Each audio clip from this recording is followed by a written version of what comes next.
Hello, আসসালামু আলাইকুম guys. যারা বলেন পিককের লগইন পাসওয়ার্ড বা ট্রানজ্যাকশন পাসওয়ার্ড ভুলে গেছেন বা আপনার আইডি অন্য কেউ লগইন পাসওয়ার্ড চেঞ্জ করে দিয়েছে, তাদের জন্য আজকের ভিডিওটা ভালো লাগলে অবশ্যই সাবস্ক্রাইব করে দিবেন। যেমন আপনারা অনেকেই লগইন পাসওয়ার্ডে ভুগছেন বা কেউ টাকা উঠাতে পারছেন না, ট্রানজ্যাকশন পাসওয়ার্ডে ভুগছেন, তাদের জন্য ভিডিওটা। ভাই দেখেন, আপনারা অনেক সময় যেমন লগইন পাসওয়ার্ড, এই যে সিকিউরিটি সেন্টার, এই যে আপনারা লগইন পাসওয়ার্ড, এই চেঞ্জ লগইন পাসওয়ার্ডে ভুগছেন, তারপর আপনারা আইডি ঢুকার চেষ্টা করেন কিন্তু আপনাদেরকে আইডিতে ঢুকাচ্ছে না।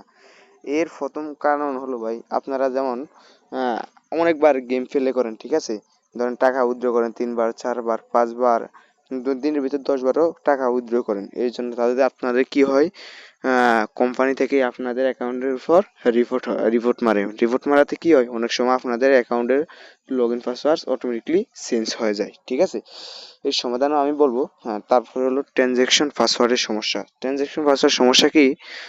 আপনার ট্রানজ্যাকশন পাসওয়ার্ড সমস্যা হলো, ধরেন আপনি টাকা উঠাবেন, আপনার নাম্বার বসিয়েছেন, ঠিক আছে, টাকা উত্তোলনের সময় আপনার ট্রানজ্যাকশন পাসওয়ার্ড আপনি, ঠিক আছে, আপনি ধরেন এখানে উইথড্র, এখানে নাম্বার বসিয়ে সময় আপনি ধরেন এই যে ফেলার যে চিহ্নটা, ওই চিহ্নটার উপর যদি বারবার ক্লিক করে যদি অন্য একটা নাম্বার সেভ করেন, তাহলে ওরা আপনার ট্রানজ্যাকশন পাসওয়ার্ড ফরগেট মেরে দিবে।